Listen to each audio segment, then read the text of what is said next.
Assalamu alaikum students, how are you all? I hope so you are fine. Today we will start unit number 2 data devices. In this unit we will learn different devices that can store data. Topic is memory. Here are two questions, write in your notebook and learn. First question is which type of memory is known as non-volatile memory? कि ऐसी memory की type बताएं जिसको हम non volatile memory कहते हैं. First of all you must know what is memory. आपको पता होना चाहिए कि मेमोरी है क्या. Memory is used to store data and programs. के जो भी आप अपने कंप्यूटर में डाटा और इंफॉर्मेशन वगैरह फीड करते हैं उनको स्टोर करने के लिए मेमोरी का इस्तेमाल होता है. मेमोरी की टू टाइप्स हैं, ठीक है, प्राइमरी एंड सेकेंडरी. कितनी टाइप्स है? टू टाइप्स है, प्राइमरी एंड सेकेंडरी. अब हम देखते हैं कि प्राइमरी मेमोरी क्या होती है. Primary memory stores data temporarily. कि जो प्राइमरी मेमोरी है इसमें हम डाटा टेम्परेरी तौर पे स्टोर कर सकते हैं, मीन्स टू से आरजी तौर पे स्टोर कर सकते हैं और इसमें डाटा आपका लॉस्ट भी हो सकता है, ठीक है. और जो हमारा प्रोसेसर होता है कंप्यूटर का वो डायरेक्ट असेस कर सकता है प्राइमरी मेमोरी को. सेकेंडरी मेमोरी क्या होती है? Secondary memory can store data permanently. कि जो आपकी सेकेंडरी मेमोरी है वो डाटा को परमानेंटली स्टोर कर सकती है और ये एक एक्सटर्नल डिवाइस होती है, ठीक है, एक्सटर्नल मेमोरी होती है. आप इसको कंप्यूटर के साथ अटैच भी कर सकते हैं और रिमूव भी कर सकते हैं. ये क्या होती है? रिमूवेबल मेमोरी होती है. अब हम अगर प्राइमरी मेमोरी में एग्जांपल देखें तो हमारे पास आ जाती है रैम, रोम, ठीक है. ये किसकी एग्जांपल्स है? प्राइमरी की. ये कंप्यूटर में ही रैम जो है वो डिवाइस जो अटैच की जाती है, कंपोनेंट्स होते हैं कंप्यूटर में. सेकेंडरी मेमोरी में देखें तो हमारे पास आ जाता है जी यूएसबी. अब आप कंप्यूटर और लैपटॉप के साथ यूएसबी अटैच कर सकते हैं ना, और इजीली इसको रिमूव भी कर सकते हैं. सो प्राइमरी और सेकेंडरी मेमोरी में क्या डिफरेंस है कि प्राइमरी मेमोरी जो से डाटा स्टोर करती है टेम्परेरी तौर पे और सेकेंडरी मेमोरी डाटा स्टोर करती है परमानेंट तौर पे, ठीक है. अब क्वेश्चन इधर ये आता है कि नॉन वोलेटाइल मेमोरी क्या है जी. Non volatile memory. Okay, non volatile memory can store data even the power is not supplied to it. Okay, कि जो नॉन वोलेटाइल मेमोरी है अगर इसको पावर ना भी सप्लाई की जाए तो ये डाटा क्या करती है? स्टोर कर सकती है. डाटा इसको डाटा स्टोर करने के लिए, डाटा को रिटेन करने के लिए, मेंटेन करने के लिए पावर की ज़रूरत नहीं होती.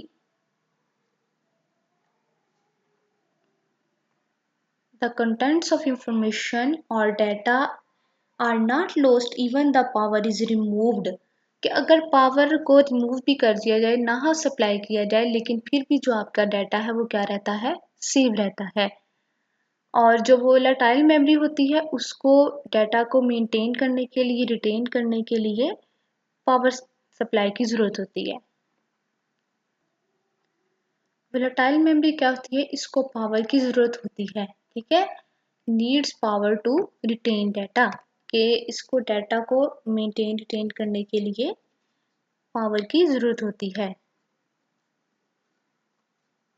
Volatile memory is a computer memory that requires power to maintain the stored information and its contents will be lost if the power is interrupted. कि अगर पावर जो है वो इंटरप्ट हो गया या फिर कोई हो गया, प्रॉब्लम हो गया, पावर सप्लाई नहीं मिल रही, तो जो डाटा होगा वो लॉस हो जाएगा, वो सेव नहीं होगा, ठीक है. सो डिफरेंस दोनों में क्या है नॉन वोलेटाइल और वोलेटाइल में? कि नॉन वोलेटाइल को पावर की ज़रूरत नहीं होती, उसमें data store as it is हो सकता है, लेकिन वोलेटाइल मेमोरी को पावर की ज़रूरत होती है. Now come to your question. I hope so you will have easily understand the difference between the two types of memories, primary and secondary, and now volatile and non-volatile. Question आपका था which type of memory is known as non volatile memory and the answer is secondary memory is known as non volatile memory. कि secondary memory को non volatile memory कहा जाता है। हमने इन्हें पढ़ लिया है डिफरेंस, हमें पता है कि सेकेंडरी मेमोरी को जरूरत नहीं होती पावर सप्लाई की, इसलिए सेकेंडरी मेमोरी क्या है, नॉन वोलेटाइल मेमोरी है। और ये क्या है, एक्सटर्नल मेमोरी है, रिमूवेबल मेमोरी है। जैसे आपका फ्लैश कार्ड है और इसके अलावा पेन ड्राइव कह सकते हैं आप, और यूएसबी कह सकते हैं, एसडी कार्ड वगैरह, ये सारी क्या है, सेकेंडरी डिवाइसेस। तो आपको इजीली आप कंप्यूटर के साथ इनको अटैच भी कर सकते हैं और रिमूव भी कर सकते हैं। नेक्स्ट क्वेश्चन है आपके पास, arrange in ascending order the following units of the memory. कि मेमोरी के डिफरेंट यूनिट्स होते हैं। अब आपको नीचे यूनिट्स गिवन है, आपने इनको असेंडिंग ऑर्डर में अरेंज करना है। असेंडिंग मीन्स टू से असेंडिंग छोटे से बड़े की तरफ, ठीक है, मतलब स्मॉल वैल्यू से स्टार्ट होना है और आपने लार्ज वैल्यू तक जाना है। तो फर्स्ट हमारे पास है जी TB, it is known as terabyte, GB gigabyte, KB kilobyte, MB megabyte. ये आपके पास डिफरेंट यूनिट्स हैं, आपने इनको अरेंज करना है असेंडिंग ऑर्डर पे। पहले तो आपको पता होना चाहिए कि बाइट्स क्या होती हैं और बिट क्या होती हैं, ठीक है। जैसा कि आपको पता है कि जो कंप्यूटर में डाटा स्टोर होता है, जो कंप्यूटर लैंग्वेज अंडरस्टैंड कर सकता है, वो 0 1 की फॉर्म होती है, ठीक है। सो एक जो बिट होती है वो 0 और 1 के बराबर होती है, ठीक है। एक बिट जो सी है 0 या फिर 1 के इक्वल होती है। और